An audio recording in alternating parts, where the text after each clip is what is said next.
like a dreamer. Fly all over the world. Open your shut so the world can see. You're a beautiful pearl. Live your day like you mean it. And don't forget who you are. You're free to go anywhere. There's no distance too far. And I just can't get enough of your energy. I just can't get enough. You're the spark shining in the dark. Oh, oh, oh, oh, oh, oh, love.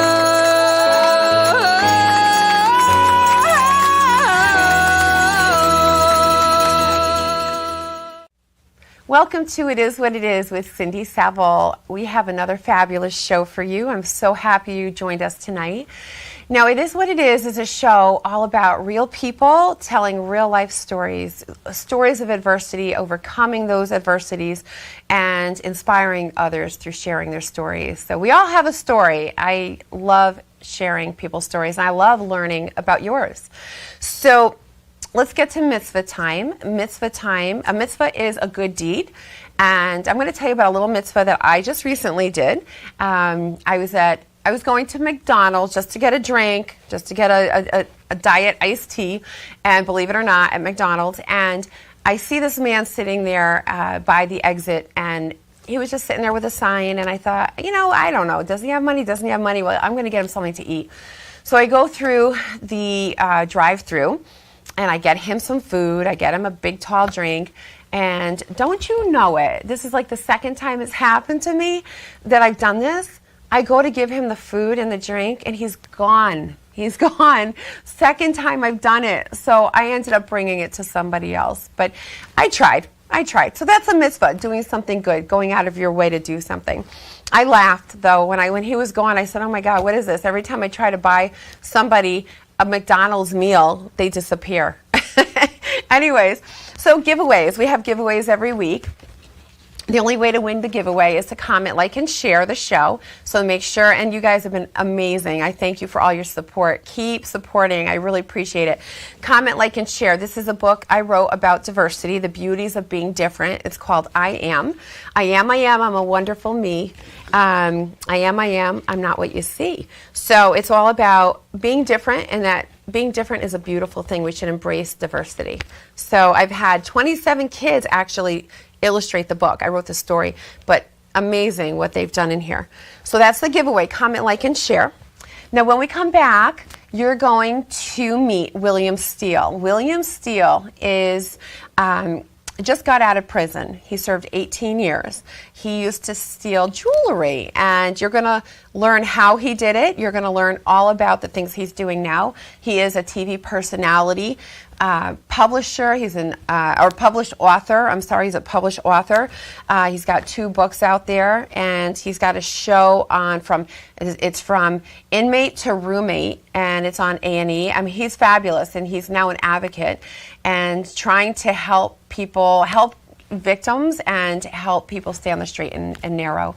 So make sure you come back after this commercial break, and you're going to meet William Steele and learn all about William. See you in a few.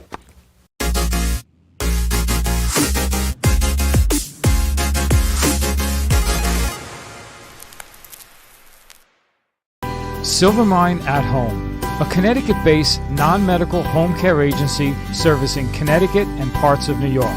Silvermine caters to their clients' needs while offering peace of mind to their families so their loved one can age in place and live their best life possible. Call today to see how they can make a difference in you or your loved one's life. Our family caring for yours. Visit silvermineathome.com or call 203-228-5007.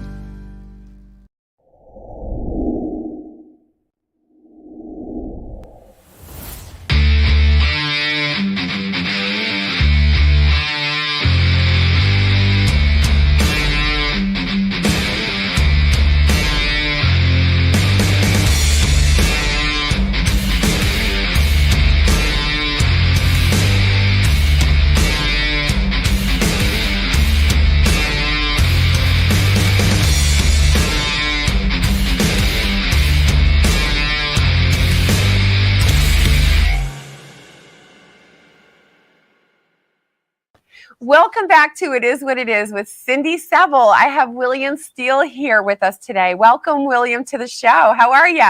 I'm fine, Cindy. Hey, thank you for having me. I appreciate it. I'm thrilled you're on. We've been talking for quite some time, and we finally made it happen. So I'm thrilled to have you here to share your story. I look forward to sharing. That's what this is all about, telling my stories and trying to help people along the way through my experiences.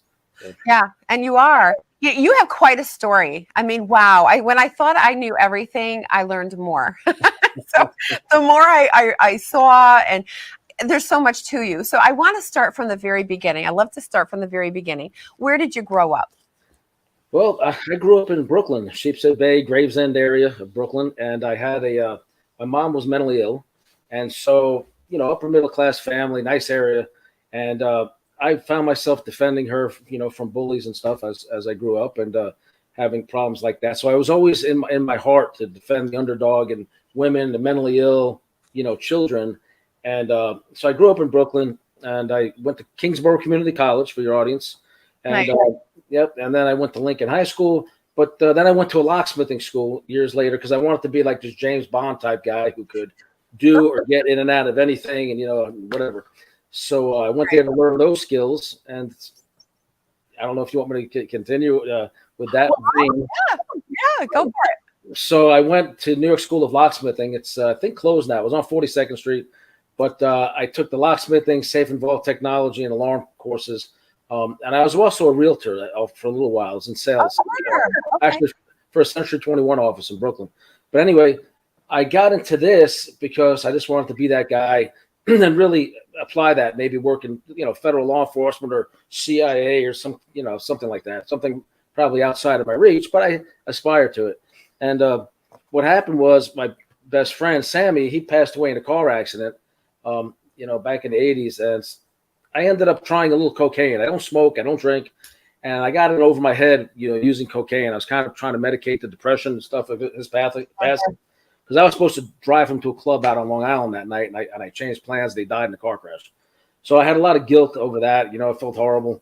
And anyway, so on and off cocaine. So I began perverting my skills. I went on the run from New York, ended up in South Florida where I had family, and I took all these skills of real estate and locks and alarm systems and started hitting multi-million-dollar mansions all over South Florida, all the way from Miami up to the Palm Beaches. And I mean, some of the nicest areas around. I was pretty prolific there for many, many years. After a while, I hit the sheriff's house, Sheriff Nick Navarro. And when I hit his house, he was on Cops. He founded the Cops TV show.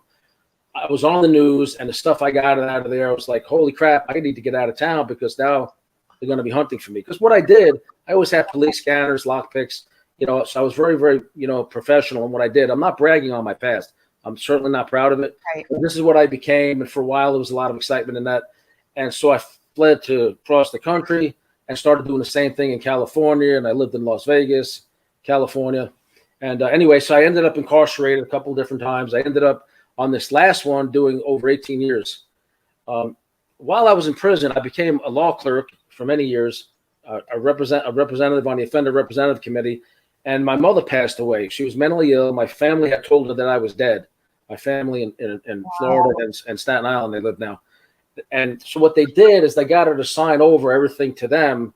And then they stole, allegedly, I got to be careful how I say this, through legal means, which was really taking advantage of a mentally ill person, a house on the Jersey Shore, a house in Brooklyn, about $800,000. Wow. So the days of darkness in prison, losing my mother, my sisters turning on me and everything, and using that as an opportunity to take advantage of me, I had a lot of a wake-up call, and I started taking a lot of college courses and connected with a guy who was the editor-in-chief of the National Enquirer. He was a jury foreman, and it was a young kid getting framed for a murder he didn't commit. So I testified for the defense and became friends later when they acquitted the guy. He was looking at life, and he got acquitted. And so the jury foreman and I stayed in touch. And I said, look, here's my backstory. He writes true crime. And he really took me under the wing and stayed in touch with me all my years in prison. Gary Greenberg, he's the co-author of my first book. This one here, Sex and the Serial Killer, My Bizarre Times with Robert Durst. What happened is, I think you're going to have a description in your link or on the screen or whatever. But I knew Robert Durst. I met him in the 80s, and he used to come to my house once in a while and, you know, kind of be involved with weird things and say weird things. And so my life story had nothing to do really with him other than a footnote. But while I was in prison, he exploded, the Jinx, HBO, this and that, you know. But this is one of the wealthiest families in New York, you know, as you know, the Durst organization. And so everybody was saying, no, I don't write the book. They'll sue you. I said, Bobby will never sue me. I got him on recording. He's recorded. Those some of the things he said. He'll never sue. It'll make his whole situation worse. And neither will his family. And so I took the chance. And he eventually, the book was doing good. I got out of prison. I started writing another one because I knew briefly Ghislaine Maxwell and Jeffrey Epstein. So two of the most infamous people, you know, around. So I started writing books about characters from my past, but not to sensationalize their crimes, with an eye towards helping the victims and the family members understand what happened, and maybe some inside glimpse, and maybe give law enforcement a little more guidance, you know, what these people were really all about. So my book kind of got put on the back shelf, my life story, you know, and Gary and I was working with a A-list screenwriter in California, pretty much was saying, look, Durst is in the media now. Don't make that a chapter in your book. Hurry up and put a book out about that, because I already had all my recollections down to notes. And so we put that one out first.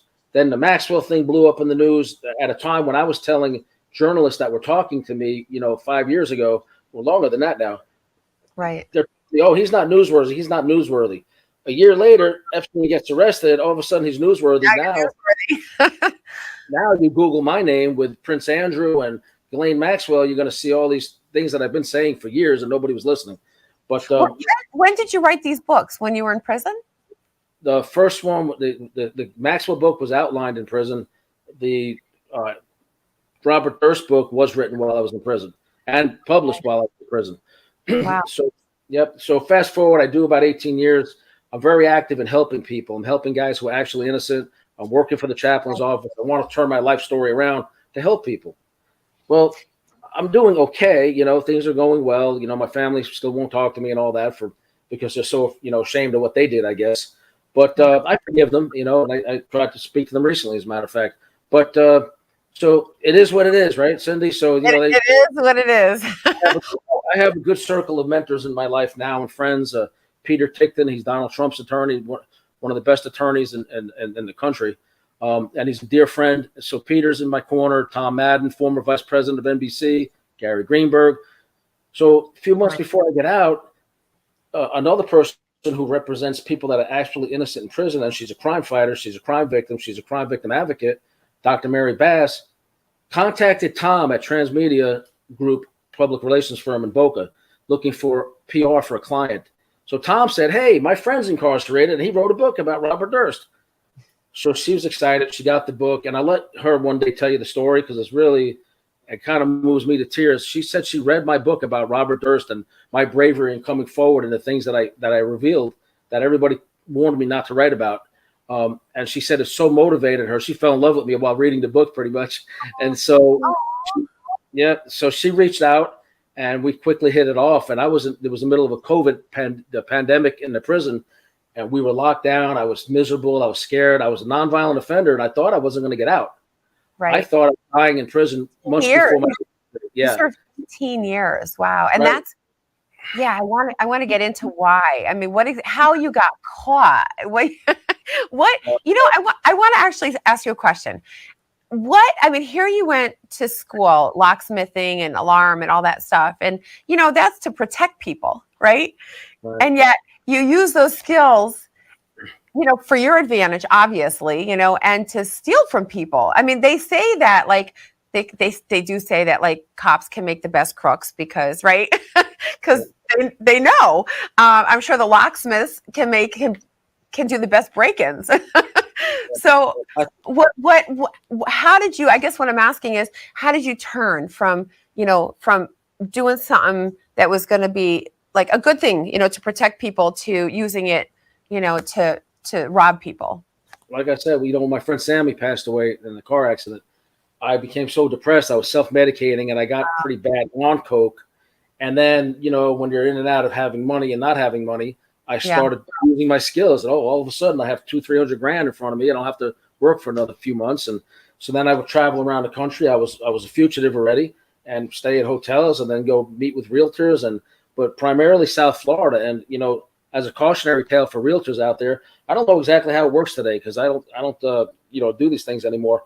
But again, I'm trying to do cautionary tales. There's something called The Misadventures of a Super Thief on my YouTube channel, and it has everything that can go wrong. And it's cautionary tales. It's at Official William Steele on YouTube.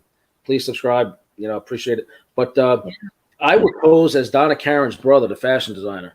And because I had experience with real estate, having worked for a real estate company in New York for a while, I pretty much know what makes the realtors tick and what to say and what not to say. And I would tell them that my sister was doing a fashion show in Milan and who she was, and they were, of course, excited. And we're looking for a $3 to $6 million house in South Florida, intercoastal, oceanfront, whatever. And they would take me in these houses back in the day. I don't know how tight it is now, but I only had one, and this is probably in the early 90s, who said to me, we need to see some financials first before we take you. But you learn not to deal with the broker, the experienced agents. You get a salesperson who's relatively new, and they're going to be excited to take you into anything because they're looking at a big commission. And I apologize for all the realtors that I've lied to along the way, but that's how I'd find houses, And back in those days, they would hand you like a brochure, color brochure of the house. Every room I have photographs of, the floor plans there. As I'm talking to them, they're telling me who lives there. The owner's out so we can show the house, but they live here with their kid, and he's at college right now. And the realtor's telling you everything about the people. They shouldn't be doing that. Right. If you're a realtor, don't tell any details about where the people are or what time of year they're away, because that was wide open for me. Because I'd get into everything, like, how much does it cost, we're from Chicago. How much does it cost to have the pool guy come out here? Well, he comes out every Monday, the alarm system. Okay, you have the whole history of the people living in that house and how so you knew when people were there, when people weren't there. 99% of the time because of what the realtor told me. And I would strategically ask questions while they were showing the house. I would try not to touch anything. You filmed everything also, so you knew where everything was? Sometimes I would go back and I'd say, look, my sister may want to make an offer. I sent her the brochures, and can we go back in and film? This is the days before virtual tours and all that. Yeah. So I would go in and shoot it, and I would have the realtor. Again, the owner's not there, and the realtor, most of them, God bless them, they don't care if they're opening closets or not, So I'd say, hey, as we walk through, open all the closets. We're going to probably gut renovate everything. And so they'd open the closets. Well, what's in the closets? The alarm panels, the safes. So you're spotting all these things, and I'm getting good views of them. And I'm later doing a little more research, perhaps. I'm seeing where the motion detectors are, the infrared, the switches going in and out of the house, the type of security they have. They're usually telling me, what they're paying per month for their monitoring. So depending on what they're paying per month, I know what type of service they have. I know. Wow. So I just have so much inside information, and I always worked alone. I didn't like partners because there's nobody to tell on you or rip you off or, whatever. But, I'd always carry guns at those days. I wasn't shooting anybody necessarily, but I always had guns, and we were running guns and cocaine from Florida to New York. And my preference was pistols with silencers or little machine guns. And, I was the big shot those days, because we were selling guns, and I'm very ashamed of it now. But it sent a message to my fences and my connections, even though they saw me alone 99% of the time, don't mess with Bill. He's dangerous. Right. And because of that image, this is why people have come to me saying, other things. Yeah. So I also saw in one of your little videos, one of your clips, that during an open house, I'm a realtor. I've been a realtor for many years. And right now I'm not actively selling, but my license is active. So I've been in situations that have been pretty hairy, and where I've suspected, and I always warn the homeowners, everything that's valuable, you get rid of. I don't want to see anything valuable in your home. But I had one incident where I did suspect they went through drawers up in the bedroom, because when I went upstairs to look, the drawer was open a little bit, and thank God there was nothing in there to steal. But you had stolen during open houses, right? You were able to get things during an open house. That was very, very, very rare. I do remember one time, and if you know Fort Lauderdale area, Las Olas, and all that. So I was hitting a lot. I was the most notorious burglar in that area in the 80s, early 90s. And I do remember one that I was in off Las Olas on one of the side streets. I forget which one. But anyway, it was a multi-million-dollar mansion, and it was an open house. And this is the days before we had these microscopic cameras everywhere. I don't know that you could pull it off as easily now. But when I went through it, there was, the closets in these homes are big as some people's apartments. So there's his and her closets, and there was a rolled up jewelry bag, the silk kind of Chinese pouch with all the jewelry in it, poking out between two quarters. So I went back down and I just made small talk with the realtor until somebody else came to look at the house, and she got busy. And I said, "Hey, do you mind if I do a quick walk through downstairs and through the garage and everything? And I'll give you a call. I think we're going to make an offer on this one, And so the realtor would start with these other people, and she'd let me wander around by myself. I ran back, grabbed that thing. I made probably over $200,000 by the end of the day for like 5 days. Yeah. So it was just completely loaded with dentist bracelets, diamond rings, Piaget watches. Again, I don't brag, and I apologize for the realtors, because this was probably not even discovered till maybe a day or two or a week later. But so it's very rare that I would actually do it during an open house. My suggestion today is, having analyzed what it then compared to technology now, realtors really go in, have a camera and a sign-in, obviously a sign-in book.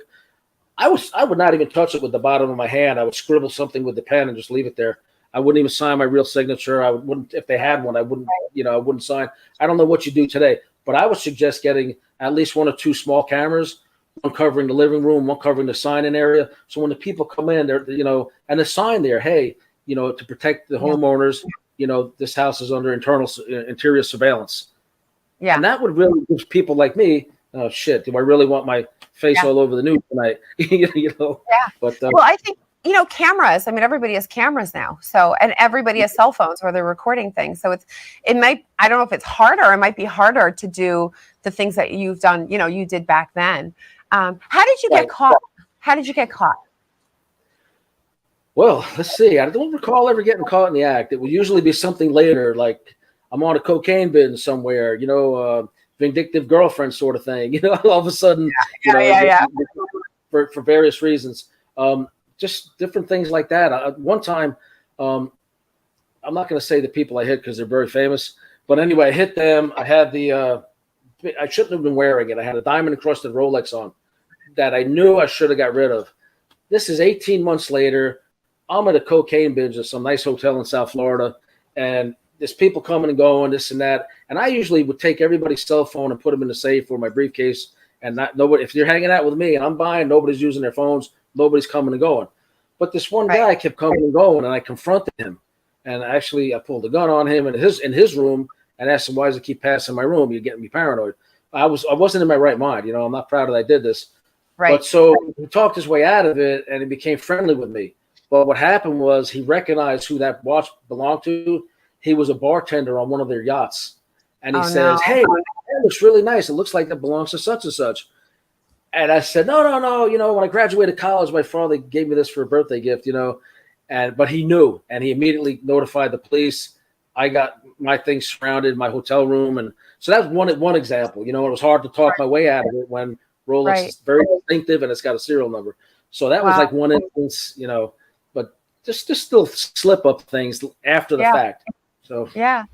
Well, we're going to take a quick commercial break. We have so much more to talk about. So don't go anywhere. We'll be right back after this commercial. More with William Steele. All right.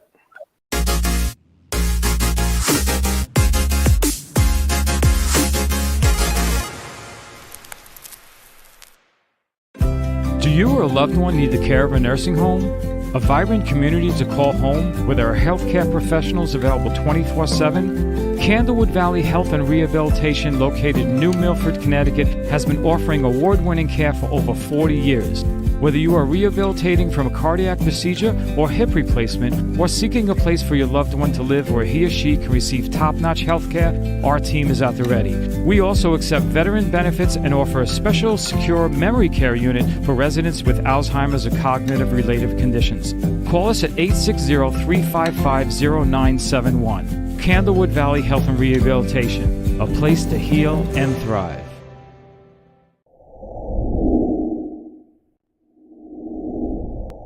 Welcome to Sunday Dinner with Chef Clemente. This is an all-new show about family cooking, Sunday dinner, things we did as a child, bringing back some memories and some tradition. This is how this dish was born. I'm going to show you that in just a couple of minutes. So, the trick with the meatballs, too, when you fry them, you don't want to overcrowd the pan too much. To drizzle, not too much of olive oil right on top of that fish. So a little flour, a little egg, cella luna, mezzumari, everybody drink some wine. Prosciutto going. Pass them around, everybody eat a little bit. Come on, you gotta dance. Oh my God!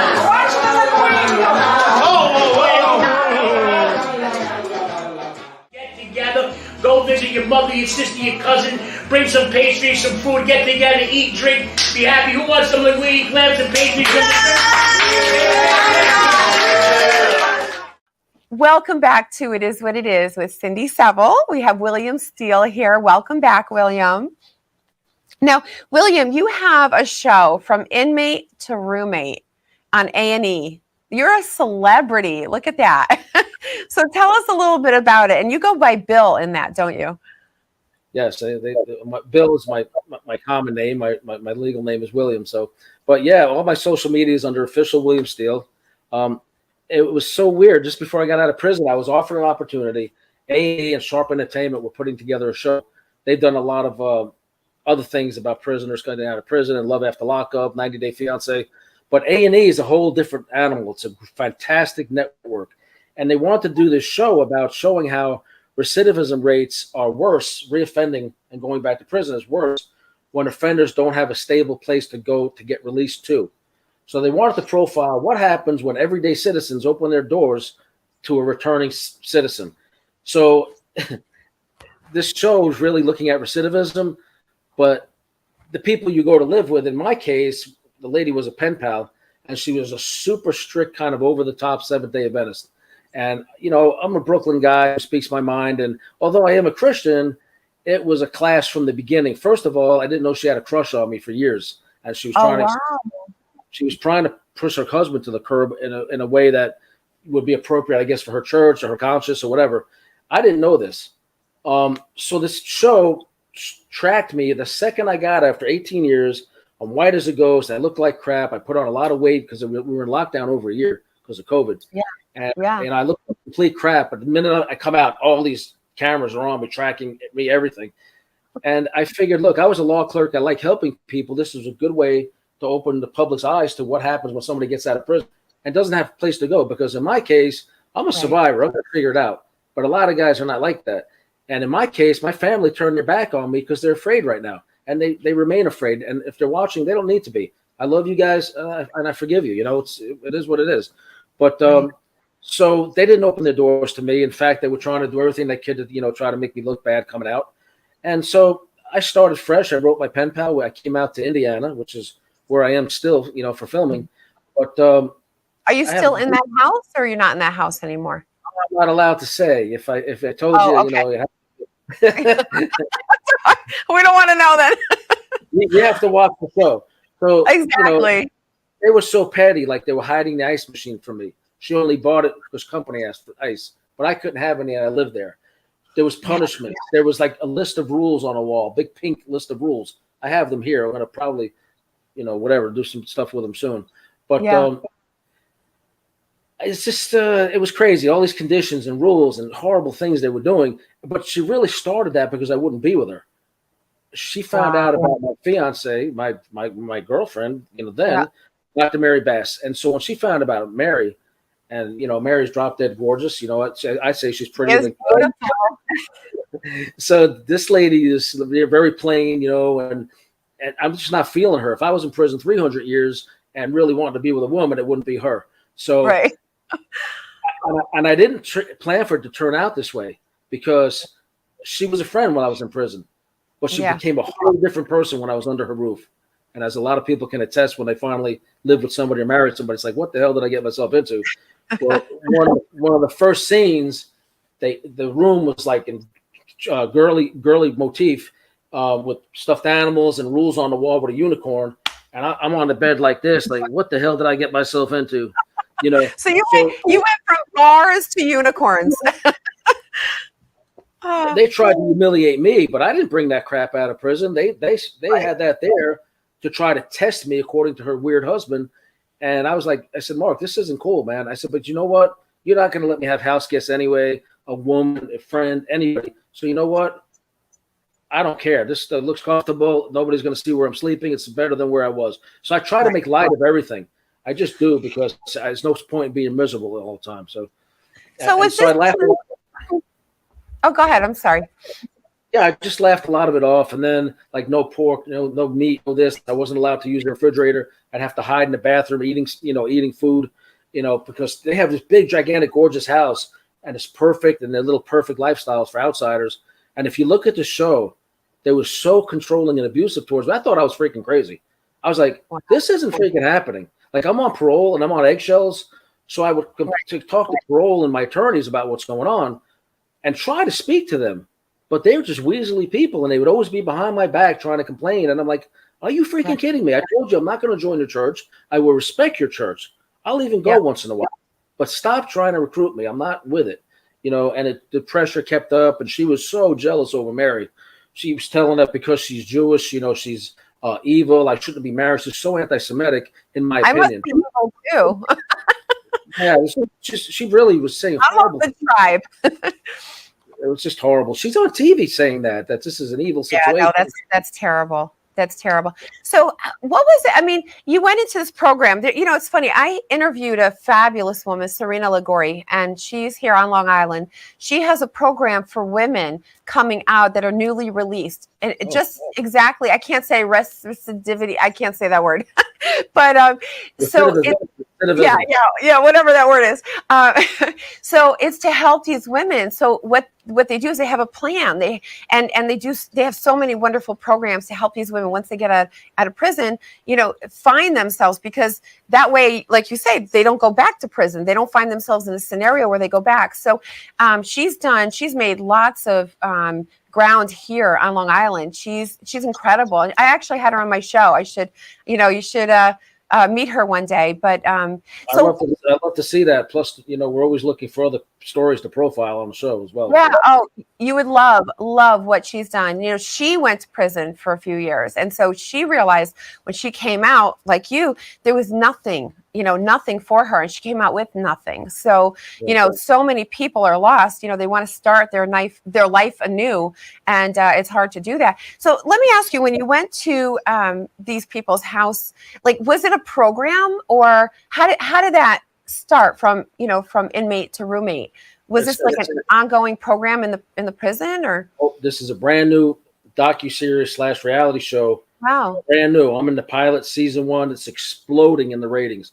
It went in the second week from 150 shows rated in the ratings, shot up to 13, and it's staying super high every week since. That's amazing. I'm humbled that I'm like the most popular character. Everyone's like, we love Bill. Oh my God, bring Bill back. You're an incredible actor. I watched you. You're incredible. I'm just being me on the show. I'm just being. So it's literally like one of the administrators for the fan pages that's exploding said, out of all the families that these prisoners are living with, which family would you like to live with? And they said, sorry, you can't pick Bill. But it's just really humbling. My God, so many people have seen how they've mistreated me. This book and the Kathy Durst story about Kathy Durst being murdered by Robert Durst, they actually allowed me to do a book signing and talk about this book and put Kathy Durst's picture on the screen last Thursday. And so I was so happy, and the family, Kathy Durst's family's happy about it as well, to keep the spotlight on her, because now Robert Durst is dead. He's never going to be held accountable. But there's people that helped him that need to be held accountable. And that's something we're going to be talking about on other interviews. But so I was okay, I go back. Shauna and Mark are the people I was living with. She was a pen pal, so it's not scripted. I was going to live with them anyway, but then the show opportunity came up. Well, Shauna is so full of her version of Christianity that she ordered this book in support of me, Sex and the Serial Killer, My Bizarre Times, Robert Durst. She ordered it almost 2 years ago before I got out. Wow. It said too much profanity. I couldn't finish it. So then when I got out, we're filming the show. She told people at my book signing, do not buy the book. It's got profanity. I said, it's telling a story to help victims. What is wrong with you? And how God got me through these things safely to be able to help people. You got stuck on a few bad words. Oh, well, I'm from Brooklyn. It's going to happen. So let me tell you, she shouldn't read my book. It is what it is. It's a book full of Okay. Well, so, there was such outrage on the internet, like on Reddit and all these fan groups. If you guys can go to like any inmate to roommate fan group on Facebook and Reddit, it's all over the place. People are so outraged. She threw my book away. She said it on national television. And then out of spite, last week is when the episode about my book and my new career as an author, as a crime victim advocate. Last week is when that was all discussed about me doing all the right things. Right. She, on that episode, when it finished airing, got on Amazon and wrote a review, a fraudulent review almost 2 years later. Horrible book, waste of money, the language. I saw that. Aloha Nurse, that's her. That's Shauna. It says Elkhart, Indiana. Spitefully put it up there. Everybody told her it violated everything about Christianity for her to spitefully try to destroy my career and the search algorithms and everything else for the book. Well, we're in the middle of dealing with lawyers and Amazon over that right now because it was just a spiteful move on her part. Why would you try to ruin the career of somebody who's out of prison trying to do the right thing and help people? She never read the premise of the book. She never probably even, she bought it maybe to show some support, put a few dollars in my pocket. Okay, thank you. But now you're destroying my trying to, because it's really backfiring on her right now. How do you find being out of prison? What is it like? I mean, or how long have you been out of prison? I mean, it's wonderful, but how long have you been out? Just long enough to not get these backdrops right. My sign just fell down. But that's okay. That's okay. But anyway, so I've been out now just over a year. Okay. 18 years. And I've been trying to lose this weight. I put on like over 100 pounds in lockdown because of COVID. There was no movement in the prison. And people getting carried out in stretchers every other day. Wow. So it was horrible. And I was terrified. I was a law clerk and I'm very vocal. So I was writing for masks and trying to get this approved and that approved. They said, you're citing the compound. I said, no, I'm not. People are dying in other prisons. It's going to get here. And it did. And people were dying. They gave us masks at the last minute, whether or not people believe they help. I believe they do. I mean, did you get vaccinated? I actually did. I probably wouldn't in hindsight, but I was in an outbreak environment where people were dying all around me. And I was scary. Yes. So had I been able to isolate at home, I probably might not have got it. But right. So you've been out just over a year. Wow, you've really done a lot in this past year. The craziest thing, this thing's blowing up. I have all these movie producers and different people, and I had worked with Bettina out in California before she died of cancer. She was nominated for an Emmy, working with what's her name, Queen Latifah on Bessie, a program about Bessie. But anyway, so because all these people knew who I was and were like, okay, you got books, let's turn one of them, or the Durst book or your life, into a drama series, which is in the works now. But now that I have this show and my platform's exploding, I'm getting offers like crazy. A couple of companies that contacted me saying, we want you to be our influencer. And I'm like, what the hell's an influencer? I didn't know what the hell that meant until a few weeks ago. So now I have people wanting to, like, whatever that means. I'm trying to figure this out and who's legit and who's not. But I'm also getting movie offers like out of the blue, like from legitimate, really powerful people. Phenomenal. Because if you I don't brag on myself. I swear I'm not. But I'm like moved to tears sometimes when I look at what people are saying about me on all these fan pages. They love me and they're disgusted with the mistreatment I got at that house and how I did. You're authentic. You're real and authentic. And I think when you're real and authentic, it comes through. People can relate to that and appreciate that. I try, there's no BS with me. And maybe there was, 20, 30 years ago, people who knew me then. But I was a loner, back in those days. Now I can get along and talk to anybody, but I just want to use those experiences, turn them around, help people, no matter what it is. Burglary prevention, crime prevention. We're going to be doing a show on Official William Steele and a podcast. I'm going to be interviewing celebrities, true crime people, authors, actors, actresses, but all kinds of people that would like to come on the show that have a story or interesting story to tell. But also, more important, we have crime victims, like people who have lost a loved one to murder and the murder's not being solved. We want to have the family on, tell the story, maybe have the investigators on if they'll talk. Awesome. There's a case out in Long Island, Kathleen Turkovic, her daughter Paula was murdered and they're ruling it, some kind of suicide, and everything says it wasn't. Yeah. But anyway, so people like her, they're just suffering. And so I'm trying to get that going and do that on a 5-day-a-week basis. That's awesome. Hold that thought. We're going to come right back. We have another segment. So don't go anywhere. More from William Steele. You're going to love what you hear. So stay tuned. Come back after this next commercial break. Thank you, Cindy.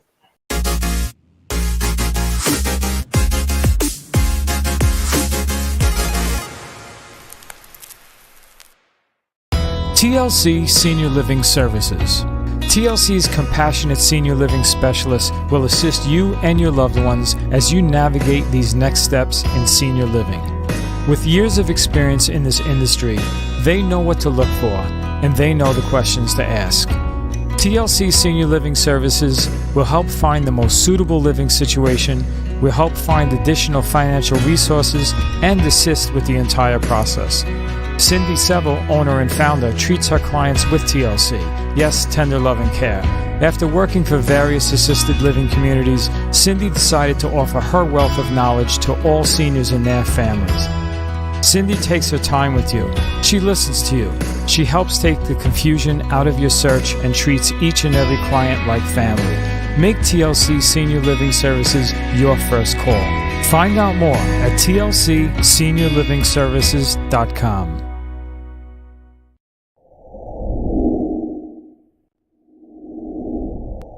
The Suki and Scott Show. This is one of the funnest shows I've ever done. Lady, when you're with me, I'm smiling. It's musical. It's magical. This is a sexy show. Someone's getting some action. Now, these larger-than-life personalities are on an exciting new journey. The Suki and Scott Show is your one-stop destination for humor, You like De Niro and Cape Fear. Counselor! entertainment, Jesse's girl. Wonderful! Can you paint with all the colors of the wind? and optimism. You guys have such amazing energy. Let's laugh together. I love him. The Suki and Scott Show.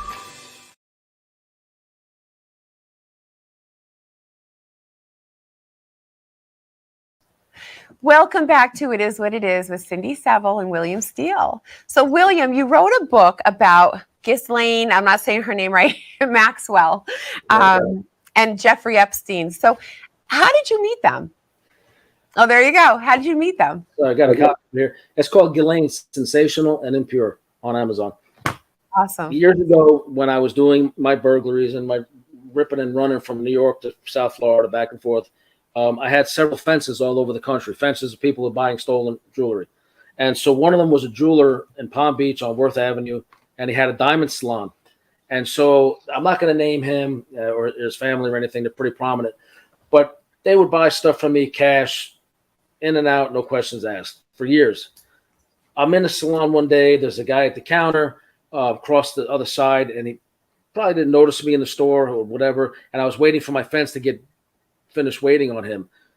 That guy is not how we all know to be Jeffrey Epstein now. That's who that was. And he was with a young girl, and he was inappropriately having his hand down the back of her pants. And she did look underage. So Right. I was wanted by the cops. I had a gun on me, silencer, stolen jewelry. And so I didn't know what to do other than do something to him. You know, I was like really livid. And so what I did is I actually, when he left, I told my guy, I said, look, I'll be back in a few minutes. I'm going to go grab lunch. So when I went back down to Worth Avenue, I followed him. He went to a place called Taboo. It was a pretty famous restaurant. I don't even know if it's still there anymore.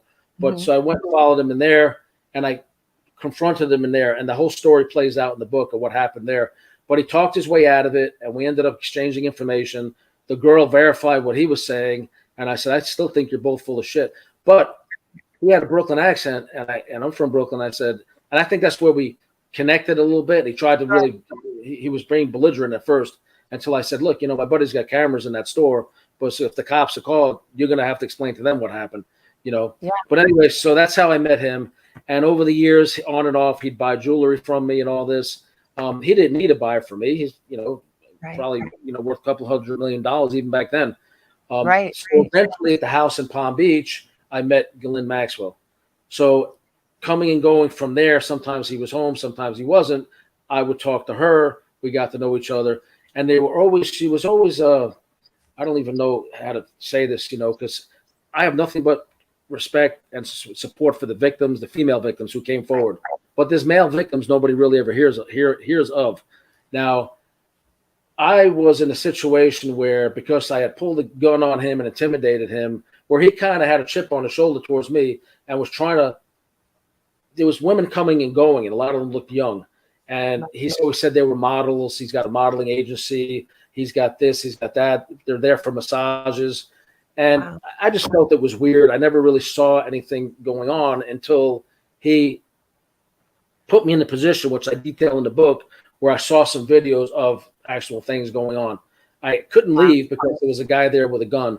And so he was just trying to put me in my place and let me know that, nothing's going to happen to me. I basically can do, whatever I want because it was money. And so over the years, I got a relationship with her on and off. Yeah. She was trying to, I believe now in hindsight, get me on camera, not necessarily with her, but to try to have one of these other young women join in and get me compromised. And I sensed this, and I was like, no, when he would say, hey, pick any, and I'm like, no, I'm good. Because women sometimes out by the pool and this and that. And I just said, no, this is all too weird for me. And, for me. And so her and I fooled around, and there was a couple of instances where there were threesomes back then, normal guy. And, of course, it's all good. But these were with adult women. These were not with, these were like her assistants. But it was all really trying to break me down, I believe, and get me on camera doing something inappropriate. So anyway, why would they do that? To own you? Is that it? I think so, because I was stupid enough to, one, pull a gun on him in a restaurant, and two, warn him that my friend had the videos and I was going to tell him to save those videos from that day. So he never forgot that. Yeah, he probably wanted to put me in a checkmate situation. Exactly. But anyway, so, a lot of things came up over the years. You have to read the book to get, see a lot of that. More's coming out because we expect some other arrests coming down. But fast forward, I was in a compromising situation with her when I was wanted another time, where I was drugged, I was restrained. She made me some propositions, and she was in tears about how Jeffrey Epstein is going to be the death of her, and I don't want to get into much more of that, but it's really, she was assured certain things by a high-level politician about him. And again, it's kind of dangerous to talk about, but I believe that keeping a light on this constantly, eventually the right people are going to be arrested, maybe some more of them, or whatever happens to these people. But we all know how this played out. So I had a little part in all that. And even though what happened to me in the last time I saw her was against my will, and the law enforcement that was involved, and the some of the victims, advocate attorneys that represent the female victims, some of them have referred to me as a victim. Other ones, they couldn't be bothered because I'm not a woman. And I didn't want anything. I didn't want anything other than to help the female victims, the lawyers, and law enforcement hold these people accountable. And I got some stuff out of that house and gave it over to law enforcement. And of course, they've been covering up for them so long. This is 2005, that it never came to light. He gets arrested in 2006. And because evidently he's an intelligence asset, he's working for intelligence agencies, he's probably working, for the FBI, for whatever reasons, he hires all these, multi-million-dollar attorneys who allegedly, and I know better than to even say allegedly, but allegedly, were also on camera having sex with kids. So the very people drafting these plea deals for him to keep all known and unknown co-defendants out of prison are the ones drafting the agreements. So it just was a big up mess, and everybody knows how it played out. And let me ask you, Charles Ray Smith, tell us a little bit about your relationship or experience with Charles Ray Smith and who he is. Because he's now facing 120 years in prison, and he goes to trial in October. I'm not going to get into a lot of detail. I'll say in generalities. I get out, I'm filming a TV show in Elkhart, Indiana. These people were so horrible to me. I was like desperate to meet other people in the community. I had no car at the time. So I met this guy, and he had a beautiful sports car, and he was chain smoking and looking over the river, really nice area. But he's covered in jewelry, like all this flash, right? And so I was a jewel thief. So of course it catches my eye just for the hell of it, not because I want to steal it, but because I like jewelry. So as he drives past me, I said, he's got a convertible, I think it was a Viper or something. And I say, hey, nice car, guy. And he backs up, he looks like a biker with this big mustache. And he goes, what the hell do you say? I said, you have a nice car, man. It's a problem with a compliment. Oh man, that's nothing. I got, 100 more where that came from, and all these motorcycles. And well, turns out he befriends me. I tell him my true story. I got out of prison, I'm a crime victim advocate. My fiance is a civilian fraud examiner. She's a forensic accountant. We're trying to get on our feet, start a new life post-incarceration. He knows all this. He still tried to sell us a house he didn't own. He tried to sell, Mary was at the time diagnosed with leukemia. She's in remission now. And he tried to sell us, yes, thank you. He tried to sell us a fake cure for the leukemia from Tibet. So he just tried to rip us off. He got so many people in the Midwest, and from Chicago to South Florida to Tennessee to this area, that he's been conning people, allegedly, for 30 years. Well, he lives in the biggest mansion in town. He's never held a legitimate job in his life. He told me he was going to help me get all my fees, he was going to buy me a car, he was going to do this. All he did was try to rip us off. And then when that was all falling apart, he turned it around. He says, well, if you're not going to, invest with me and you don't trust me and you think I'm doing all this shady stuff because I kind of put him out there, he then tried to draw me into his scams. He goes, you seem like you're still struggling. If you want to make money, just do me a favor. Introduce me to people from the church you're going to. Tell them you got an entrepreneur who's going to bring them in on an investment. And he wanted me to do this. So I protected people from the very church that won't help me now. The pastor's great, but they won't stand up for me now with the abuse I went through. But I protected them from this freaking serial con artist who wanted to start meeting them. I refused to introduce them to him. But anyway, so he got locked up. Several people are prosecuting him. Well, as we've done our digging, we found out he allegedly murdered his girlfriend, although he admits it on tape a few months ago, which he gave a cell phone to the FBI. He kills her, allegedly, suspected of. And then he's threatened to kill all of us, and the guy is just a mess. He's all over the map.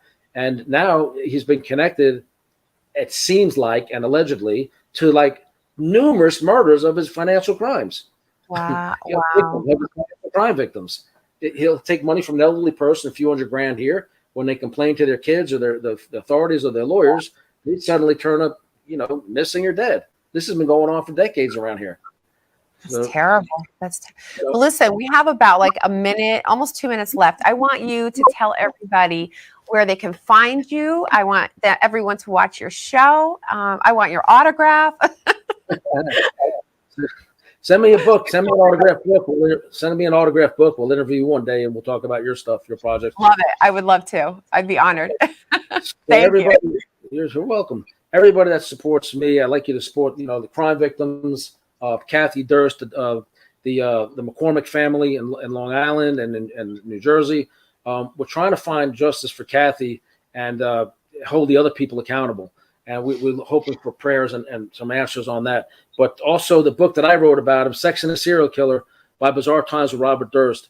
I know it's got a salacious title because my co-author worked for the National Enquirer. And he said, oh, that's a great title. And I'm like, okay. But so that's the title.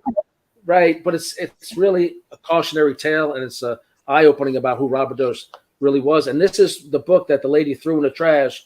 And I'm trying to get a career going as a writer and a crime victim advocate, as she's just trying to crap all over my dreams. So please support me, and I love you to buy the book. Go to Official William Steele on YouTube and subscribe. You'll see all my videos, and watch Inmate to Roommate Thursday nights, 10 o'clock, and see how this experience at this household of interesting characters plays out that were super controlling of me, and I'm not to be controlled. I'm controlled within the law right now because I obey the law now, but not with their insanity.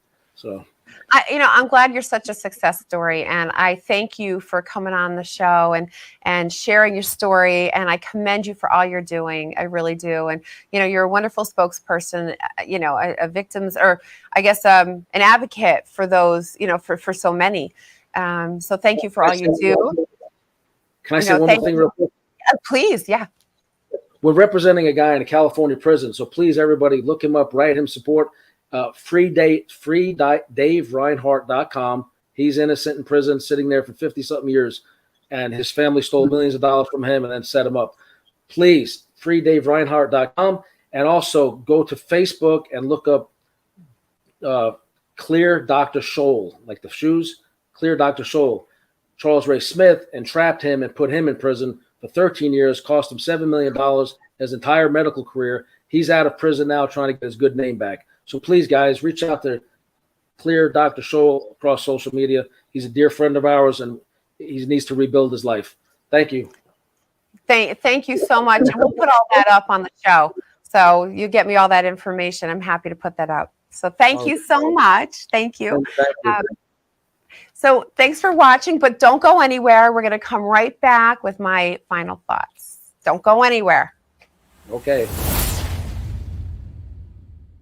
Welcome back to It Is What It Is with Cindy Saville. I hope you enjoyed our show today. William Steele is fabulous. Make sure you reach out, follow him, and you definitely want to watch his series on A&E, From Inmate to Roommate. They're really wonderful. He's an excellent actor. So my final thoughts.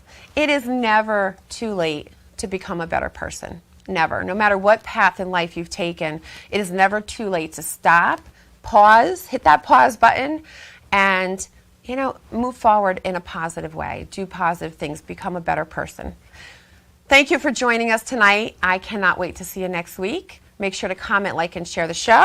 You can win our book, or the giveaway, my book that I wrote. And I would love for you to win. Thank you again, and we'll see you next week. Live your life like a dreamer. Fly all over the world. Open yourself so the world can see. You're a beautiful pearl. Live your day like you mean it. And don't forget who you are. You're free to go